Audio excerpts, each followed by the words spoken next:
sobrang kagagawa na talaga itong mga naisip nila Luistro at ng kanyang kasamahan na mga miyembro ng prosecutors. Kumbaga, talagang desperado na. Kasi yung ebidensya nila is wala naman talagang lahat katotohanan. Lahat yan, puro akusasyon. Pero walang matibay na patotoo na dapat ma-impeach si Vice President Sara sa pamamagitan ng mga pinapile nila ng mga article of impeachment. So ngayon, mayroon silang tinatawag na green box. Itong green box, ito po ay ang BIR form, BIR resibo sa mga binayaran ng mag-asawang Duterte, mag-asawang Vice President Sara and Mans Carpio sa BIR. So gusto nilang buksan kahit bawal sa ating batas.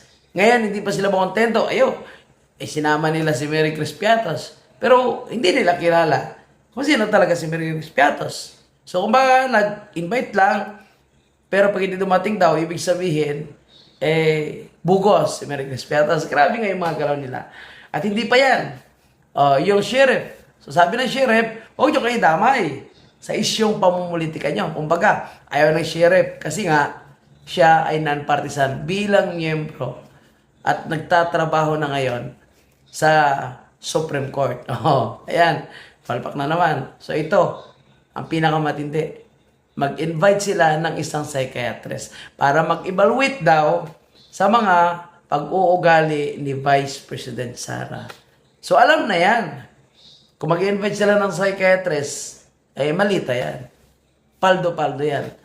Para para magsabi lang na itong ugali ni Bibi Sara, delikado, nakakatakot. Kumbaga, baka gusto pa nilang palabasin na may sakit sa utak si Bibi Sara. Baka gusto pa nilang palabasin na may sayad si Bibi Sara. Kasi matagal na nila ito ginagawa. Itong mga pinklawan, itong mga loyalista, mga adik, na kakampi nila. Kasi yung mga kakampi nila ngayon.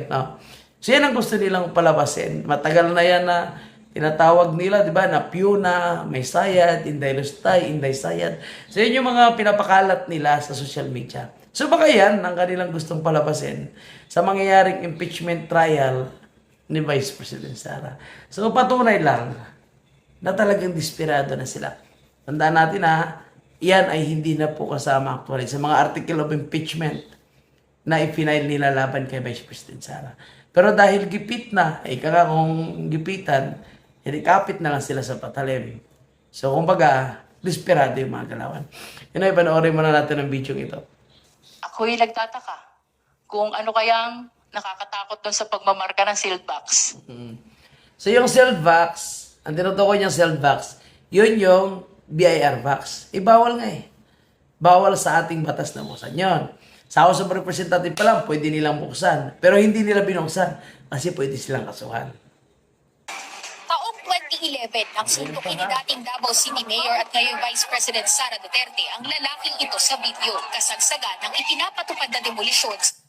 Idol na idol ko sa ginawa ni Bibi Sara. Grabe, idol na idol ko dyan ang ginawa niya na yan. At marami talagang napahanga sa kanya. Dahil gago to yung sheriff na ito That time Diba? So nagkaroon ng kaguluhan dahil sa kanya.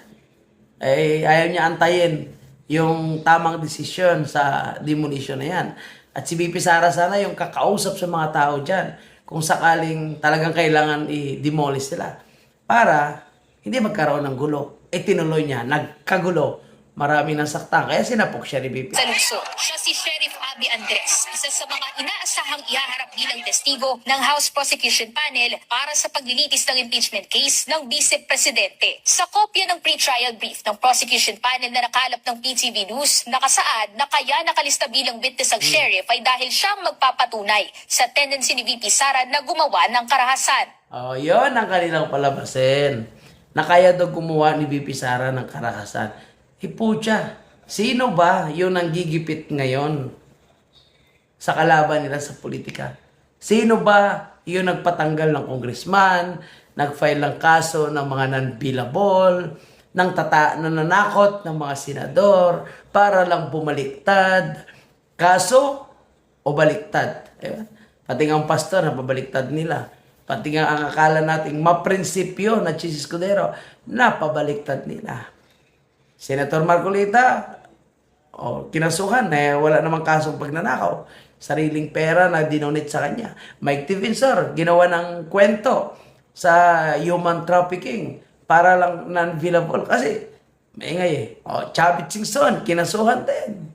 Nako, tuloy tayo. Basa rin sa articles of impeachment ang umano'y pagtatangka ng Vice Presidente sa buhay ni Pangulong Ferdinand R. Marcos Jr., First Lady Liza Araneta Marcos at dating House Speaker Martin Romualdez. Gusto ring mas masiyasat ng prosekusyon kung ang mga binitawan niya bang pagtatangka noon laban sa pinakamataas na opisyal ng bansa ay hanggang salita lang o konektado sa kanyang pag-uugali. Actions and words, yung sabi ni So grabe itong si Adjong, no? Napaka-desperado talaga. Ano kaya ang pakiramdam ng mga kababayan nating Muslim na yung kapwa nilang Muslim na isang congressman ay sobrang desperado na yung mga galawan para lang ma-impeach si Pipi Sara. Ako duda lang ako ha. Itong si Adjong may may tinatago itong hindi maganda sa pagiging congressman niya. Palagay ko may baho ito na pwedeng maungkat kung sakaling matino po yung uupong presidente. Kaya sobra silang desperado na matanggal po yung ating vice presidente. Balita ko, grabe ang corruption daw sa lugar nito. Kaya hindi natin alam kung siya ba ay involved din sa corruption dyan. ni Attorney Jay, actions and words are very apparent insofar as the Vice President is concerned. When she's angry, she gets too volatile. Doon po sa issue nung sa sheriff na yon. Alam mo, kahit sino naman talaga eh. Pag nakita mong libo-libong tao na yung apektado, tapos ikaw yung inaasahan nila na makakapag-resolve, pero pagdating mo nagkaguluhan na, eh talagang magagalit ka. Ngayon gamit na gamit nila yung issue ng sheriff. Di ba? Bakit hindi nila pag-uusapan yung totoong issue ng bayan, ang corruption? Yan talaga matindi. Dahil ang daming namatay na mga Pilipino dahil po sa usapin ng corruption. Pero tikom ang kanilang mga bibig. Nakita natin na sinutok niya. No? It also speaks about threat. It also speaks about the attitude that she is, yung impunity, the culture of impunity that we would try to, to address. No? Dagdag pa ni Adyong, hindi pribilehiyo ang pagkakaroon ng mataas na posisyon sa gobyerno para kumilos ng hindi naaayon dito. Kalakip-an niya nito ang prinsipyong walang sinumang nakaaangat sa batas. Bukod sa sheriff, isa rin sa reserve witnesses ang isang psychiatrist. Ito ay para patunayan ang kalagayan ng pag-iisip ng vice-presidente at ang kakayahan niyang totohanin ang kanyang pagbabanta. Ayon sa prosekusyon, makapagpapatibay din ito sa isinagawang investigasyon ng National Bureau of Investigation na hindi manipulado ang video ni VP Sara na pagmumura at pagbabanta laban sa Pangulo at miyembro ng pamilya nito. Bagamat dismayado ang prosecution panel na hindi na isailalim sa marking of exhibits ang BIR box na maaaring naglalaman ng mga dokumentong magiging mahalaga para sa paglilitis sa July 6 matapos itong tanggihan ng kampo ni VP Duterte, kumpiyansa naman silang maipresenta ito sa mismong trial matapos nilang magsumite sa impeachment court ng written request para buksan ang nasabing kahon na nakadepende sa defense team ang magiging kasagutan. At actually, yung mga gago na ito, nasa kanilang mga kamay na kung bubuksan nila yung kahon na yan. Kaling yan, di ba? Sa mini trial sa House of Representatives. So, bakit hindi binuksan ng mga gago na yan? Kasi nga, parang gusto nilang gayahin yung estilo na ginawa po nung panahon ni Ira. Ay susubukan nila, dahil sa box na yan, magalit ang kanilang mga supporters at magwala laban kay Vice President Sara. Iyon ang gusto nilang palabasin. Pero yung gimmick na yan, luma na po yan. Luma na po yung gimmick na yan. Kung tutuusin, pwede naman nilang buksan eh. Bakit di nila binuksan? Kasi takot sila na makakasuhan dahil bawal. Pero dahil talagang desperado sila, wala silang ibang ebidensya, wala silang ibang mabato na kumbaga paninira laban po sa ating Vice Presidente. Lahat na lang ay gagawin nila. Pero tingnan natin. No? Abangan natin kung ano pa yung mga kasinungalingan na gusto nilang palabasin. Kaya gusto nila na mahaba yung magiging trial. Diba nag-request sila ng 62 days. Pero ang gusto sa kampo ni Vice President Sara, okay, tapusin natin 1 month yan. Pucha, wala namang kakwenta-kwenta yan. Magsasayang lang kayo ng pera ng taong bayan. Eh kasi gusto nilang mahaba para makapaghanap pa sila kung hindi man maisama as evidence, paninira habang ongoing ang trial sa impeachment ni Vice President Sara. Mga kababayan, nasupalpal na naman itong mga prosecutors dahil sa pagpipilit nila na yung mga dati pang nakalaban ni Vice President Sara nung siya ay mayor pa lang ng Davao ay gusto nilang ipatawag at gawing witness dahil gusto nilang palabasin na masamang tao yung ating Vice Presidente. At isa nga dyan, yung sheriff, ito trending ito mga kababayan po natin, kung saan nasapok nga ni Vice President Sara itong sheriff dahil sa pagmamatigas at pilit na pinapademolish yung mga residente na nasasakupan ni Vice President Sara. Kung saan mayroong issue po sa lupa. So, nung time na yon ay sinasabi ni VP Sara na antayin mo muna. May decision tayo na inaantay. Pero pinilit niya. Kaya hindi po nakapigil yung ating Vice Presidente dahil gusto niyang protektahan yung mga taong mga apektuhan ng demolition. So ngayon mga kababayan po natin, dahil pinipilit po ni Luistro, nila De Lima at ilan pa sa mga miyembro ng private prosecutors na ipatawag ito. Kaya nga ang sabi ng ilang mga kilalang abogado, bakit nyo kailangang ipatawag yan? Dahil nung panahon na yan, that is 2011, hindi naman Vice Presidente si Vice President Sara. Hindi siya impeachable officer. So gusto niyo siya ipa-impeach sa pagiging Vice President niya. Party ba ng pagiging Vice President niya yung nangyaring 2011? So obviously hindi. Ngayon, ang sabi po ng dating sheriff and now nasa Supreme Court na si Attorney Abby Andres. Ang sabi niya, please do not involve me in any partisan political matters. I have been appointed in the Supreme Court as a Human Resource Management Officer, a second level position. So ang sabi niya pa, kung ano man yung issue nyo sa politika, huwag nyo kong idamay dyan. Which is totoo naman. And ang kanyang paninindigan, hindi siya makikialam sa usaping politika ngayon. Kumbaga gusto niya manindigan na siya po ay patas na ngayon bilang empleyado ng Supreme Court. Ika nga, sabi niya, hinihiling niya sa publiko nitong dating sheriff, mga kababayan po natin, na nagkaroon ng issue sa demolition na huwag siyang isama sa usaping pampolitika matapos maisama sa listahan ng mga testigo sa impeachment ni VP Sara. Totoo naman. No?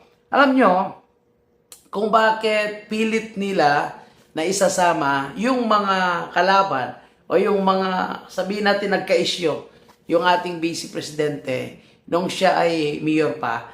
Kasi patunay kasi na napakahina ang ebidensya ng mga gunggong na ito. Wala talaga silang malinaw na ebidensya para i-din yung ating Vice Presidente. Kaya lahat na lang, kumbaga, hindi ka man namin ma-impeach, wala mga kami sapat na ebidensya, at least masiraan ka namin. Iyon yung mga nasa utak ngayon na mga gunggong na mga prosecutors. Kaya ganyan po sila kaprosigido na gamitin itong si Attorney Abby Andres. Pero hindi nga ito pumapayag. Mantakin nyo, hindi lang yan, pati si Mary Grace Piatos ay gusto nilang ipatawag. So, Mary Grace Piatos, kung nasaan ka man, hinahanap ka na ni Chihuahua. Kasi mantakin mo, magpapasapi na sila ng isang tao na hindi naman nila kilala. Dahil ito ay naging parte po ng nagbigay ng mga intelligence information noong panahon na kinakailangan ni VP Sara yung informasyon. Kaya gusto nila ma-reveal yung pagkatao nitong si Mary Grace Piatos kasi nga wala talaga silang patunay sa kanilang mga allegation. Kaya again, babalikan natin si Attorney Abby Andres. Tumigil ka na, Luistro. Kayo De Lima, kayo mga prosecutors, dahil nagagalit na yung abogado na pilit yung itadamay sa mga personal na interes nyo sa politika. Takot lang kasi sila managot. Takot sila makulong. Kasi karamihan dyan sa mga gustong i-impeach si Vice President Sara ay sangkot sa pagnanakaw. Mananinyag po ni dating Congressman Mike Defensor na huling interview niya na nakasama si Attorney Jimmy Bondoc. Gaano ito katotoo? Alam natin ang kwento na si dating Congressman Mike Defensor ay ngayon isa po sa pinakamatapang na naninindigan at lumalaban sa korupsyon. At dahil dyan, mukhang mamadaliin ni Attorney Matibag ang pagpapaaresto kay dating Congressman Mike Defensor sa kasong kanyang i-file. So, kinasuhan po ng non-billable itong si dating Congressman Mike Defensor, ang qualified human trafficking. So, kumbaga, non-billable nga. Kaya ayon sa kanyang abogado na si Atty. Topacio, hindi na nila ikinagugulat ito. Panoorin natin ang video. Boss, ano yung sinasabi niya na last interview niya na to? Malamang, Attorney Jimmy, my idol, baka ito na yung last interview ko. Today is Friday, nag-file na sila. At natutuwa ko dahil nandito ka as my legal advisor. Ba't yun mo ginawa? Dito po tayo sa po itong sinampang NBI. Qualified human trafficking. That's serious. Yes, very serious. Pero kami po ay hindi na kami nasusurpresa sapagkat alam naman po nating lahat na ang NBI na premier investigative institution ng ating pamahalaan ay na-weaponize na umpisa nung maging direktor nito si Ginoong Matibag. At kita niyo naman ang ginagawa ng ating pamahalaan. Puro kanila ng mga puppets ang nasa mga key government positions, ombudsman, tao nila, NBI, tao nila, of course, yung DOJ. Alam naman nating placeholder yon si Secretary Vida. So, unang-una nakakatawa because of the nature of the charges, pero nakakaalarma din sapagkat alam natin na ginagamit itong NBI and other government agencies para iharas at gipitin ang mga kritiko ng ating pamahalaan. Yun po ang binitawan ni Atty. Topacio. Which is tayo po bilang ordinaryong Pilipino. Yan din po yung ating naobserbahan. Kasi mantakin nyo mga babae natin. Nauna pang pinaaresto si Jinggoy, gusto ipaaresto si Senator Bato, gamit naman yung ICC. So, wini-weaponize din nila. And then, lumulutang naman yung pangalan ni Senator Bongo. And kaso kay Chavez, pagtanggal kay Congressman Kiko Barsaga, and now, non-billable na kaso kay dating Congressman Mike Defensor, and not only Congressman Mike Defensor, Senator Marcolita, no? May warrant of arrest na nga daw, pero hindi naman nilabas. At sinabi mismo ni Matibag na kung may warrant of arrest na lumabas para kay Marcolita, agad niya ito aarestuhin. So, malinaw, nakikita natin, yung halos lahat ng mga kinakasuhan ngayon, si Pukes, ng UPI, no, retired General Pukes. Halos lahat na kinakasuhan ngayon is yung mga lumalaban sa corruption. And of course, si Atty. Balikod at yung mga Marines, sila rin kinakasuhan.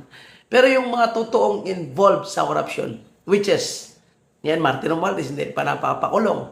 Saldico, mukhang wala silang planong pauwiin si Saldico. Yung mga contractor, yung mga involved sa flood control corruption, siyempre yung mastermind. Tahimik po sila. At siyempre, yung mga senador na involved na tumanggap ng mali-malita. Sila ngayon, yung talagang nagmamadali na ma-impeach si Vice President Sara. So, hindi po nakakapanibago. Kumbaga, inaasahan na ito, ayon po sa legal counsel ni dating Congressman Mike Defensor.